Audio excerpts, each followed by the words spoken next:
My wife and stepdaughter wanted to move into her ex's house, but I wasn't okay with it, so I said no. They left me for weeks. Now they're back, but it's already too late. My wife, let's call her Allison, and my stepdaughter, Hannah, have been living with me for the past 3 years. Allison, 42F, and I, 46M, started dating 5 years back and got married 2 years ago. Hannah is 16 and Allison has had full custody of her daughter ever since she got divorced, which was 12 years ago. Allison and her ex were high school sweethearts and they got married as soon as they graduated college, but according to what Allison told me, things were just not meant to be with them. Her ex was very ambitious, and after they got married, he started taking her for granted and rarely ever spent time at home. She tried marriage counseling as well, but that did not change anything, and they ended up getting divorced. So after 6 years of marriage, she decided to put an end to it and also demanded full custody of their daughter because she didn't think that he would be up to the task of raising her on his own when she was not with him. And she was right, so he did not contest it either and settle for visiting her on the weekends. Then, about 3 years after the divorce, Allison decided to move away for better opportunities, and that's how she ended up with me.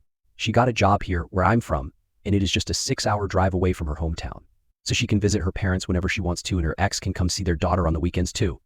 Her decision to move away had not been received kindly by her ex because naturally, that would make it more inconvenient for him to see his daughter, and their relationship had become even more bitter after she moved here. Then the last nail in the coffin was when she married me, and after that, he pretty much did not have anything to do with her, unless he wanted to speak about Hannah. So it was not surprising that he had not left her anything in the will but had only included Hannah it. Allison and I had been expecting this since their relationship had not been great towards the end. When her ex was first diagnosed with problems in his heart, she had tried to bury the hatchet and be there for him. But he had rejected her attempts to be his friend. So she did not try harder either, because it was very obvious that he didn't want her in his life, and so we tried to maintain our distance from him in the last stages.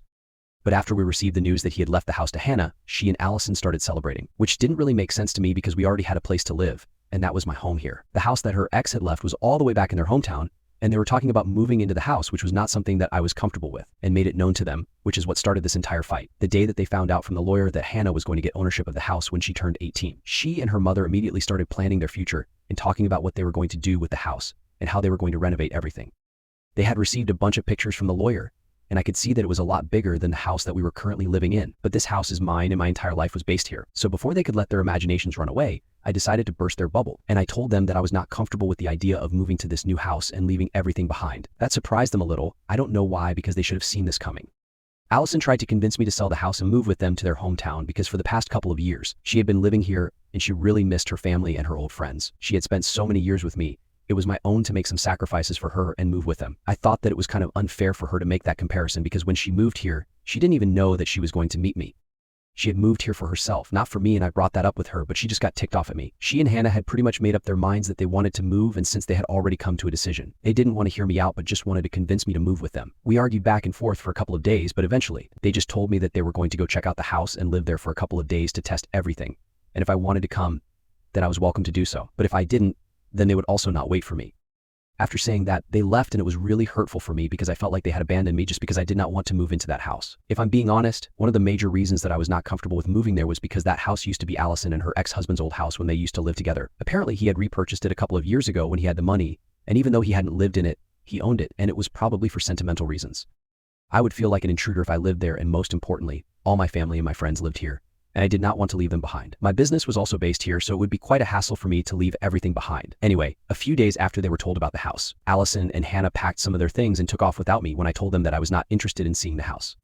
I was quite upset when they left, but I tried very hard not to let them see it because I didn't think that they would care in the first place. It was not until after they had left that I finally allowed myself to break down, and then I spoke to my parents about what had happened, and even they did not have a solution to offer up for me. They had told me that they would be gone just for a few days, but almost 2 weeks passed and I did not hear back from them. Not only had they left me, but they had pretty much stopped speaking to me altogether after we had that fight, and that's what really broke me. I had thought that after they would come back from their trip back home, I would speak to Allison and I would try to sort things out with her. But after almost 10 days had passed without any contact, I started rethinking my decision. On the 12th day, I finally contacted my lawyer, and I told them that maybe it was time to drop the divorce papers because I couldn't think of any other way out of this. Thankfully, my lawyer is a really old friend of mine, and he told me to at least speak to Allison when she came back or call her up before filing for a divorce. So I decided to wait for her to come back so we could at least talk and give our relationship one last chance before giving up on it. And 2 days after that, she finally returned with Hannah in the evening, and both of them looked really hassled.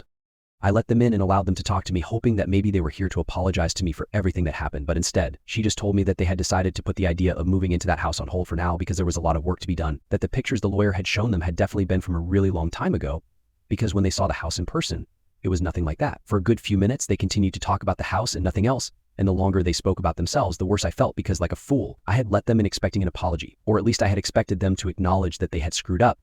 Apparently the house was in really bad condition, none of the amenities were in working condition. There were a lot of bats and bird droppings all over the floors, several mice and other animals had made their home in the house, and worst of all, there seemed to be a serious termite problem. Everything was really dirty and it was very obvious that nobody had been taking care of the house in the absence of the owner, her ex. So that was part of the reason why they couldn't move in just now, and even for the 2 weeks that they had spent there, they had had to live with Allison's parents. The only reason they did not come back after the first night itself was because they were speaking to the lawyer and trying to find out whether they would be able to get ownership of the house before, and unfortunately, there was no clause for that in the will. And until then, the lawyer was going to handle the trust for her, and only after Hannah turned 18 was she going to legally get the ownership of the house, and then she would be able to move in whenever she wanted to. For 2 weeks, discussions had been going on between Allison and the lawyer because she wanted to move in as soon as possible, preferably by the end of this year. But that was just a few months ago, and so far, even the will itself was under probate. And that's why they had decided to come back home, because clearly it was not the right time for them to move in. After they explained all of this to me, I told Allison that it was nice that she finally had a place to live, because as of now, I was no longer interested in living with her anymore. I told her that she had been really hurtful and disrespectful towards me and my feelings, and she hadn't even bothered to apologize for any of it. So I wanted her to leave. She was shocked when I said that and told Hannah to go to her room so we could speak in person. And once we were alone, I told her that I had only let her and Hannah in because I was expecting them to apologize. I could still excuse Hannah because she was just a kid, but Allison was a grown woman and she knew what she was doing. The only reason she had bothered to come back to me was because the house was not livable right now. If the house had been in good condition, she would not have bothered to come back to me, and we would probably be getting divorced right now because I wouldn't change my mind about moving. And from the looks of it, it was pretty apparent that she wouldn't either. So now, keeping that in mind, I thought that it was better for us to part ways right now than wait for the future and go our separate ways eventually. She started yelling at me immediately when I said that and told me that I was being unreasonable and stupid. She told me that I was the one who wanted to divorce, and I was ready to give up on our marriage and relationship over something so petty, and that meant that I was the one who was not serious about us. Once again, she brought up how she had spent so many years living with me, close to my family and friends, and the least that she could expect from me was to spend at least some time in Stepdaughter in her hometown with her family and friends so she could be close to them. But I had let her down, and that was really selfish of me, and now, because they refused to be apologetic for something that was not even their fault, I was threatening to leave her and kick her out. I tried to argue with her, but she was not having any of it, and she just kept on screaming at me. She called me a horrible human being for not understanding her feelings and then pretending like she was the villain here, and even said that I was a cribbaby because if I couldn't even man up and be there for my wife and daughter, then that's what I deserved to be called. Lastly, she told me that if I really wanted her and Hannah to be out of my life, then they would gladly leave, but she just wanted me to know that the way I was behaving was really cowardly and selfish. Selfish because, of course, I declined to move to her hometown with her, even though she had stayed here in my city for a really long time. But I don't think that's the same thing at all. But it was very cowardly because apparently she believes that I should have been there for her and Hannah. But I was so caught up in my feelings that I didn't even care about theirs, and just because I couldn't handle the fact that they had different opinions, I was trying to make them look like the villains and myself, the victim. She already had her backpack when she had come back, so all she had to do was grab Hannah, and then the two of them left. I didn't have the heart to contact them after that, but I know that they are staying with a friend of hers right now. Her friend contacted me to let me know that they were there, and that both of them were really irked at me, so if I wanted to make things out, I had better do it quickly. 2 days have passed since then, and I haven't been able to do anything quickly, because I just don't even know what to do. Ida for wanting to leave my wife because she wants to move back to her hometown now. Update 1. Okay, so I went through the comments, and thank you so much to everyone who took the time to leave a comment and give me some advice. After reading these comments, I decided that I was going to take some more time to think about what I really wanted to do, because whatever I said in my previous post was all true. The house had been in a better condition, and they had been able to work something out legally. I don't think that Allison and Hannah would have come back to me. And that's what's really been bugging me, the fact that they wouldn't have come back to me if things had been perfect in another place. I don't want to be a backup option for them, if that makes sense. And obviously I'm not holding anything against Hannah. She's just a kid. I've watched her grow up for the past couple of years, and she still has a lot of growing up to do, so I'm not mad at her in the slightest. But with Allison, that's a different story. She's a grown woman, and right now, I don't really know what to make of her. She thinks that I am blaming her and making her out to be the bad guy, but I think that she's doing the same thing to me, and I feel like she's gaslighting me into believing that I'm the villain here. She's constantly been invalidating my feelings, and the fact that she called me a crybaby and a selfish person and a coward and whatnot, it's just been really hard to deal with all of this on my own. I don't really understand how to deal with the situation, and I do feel sorry for all of us right now, because for the past couple of years, we had been one happy family, but right now I can feel that family breaking apart.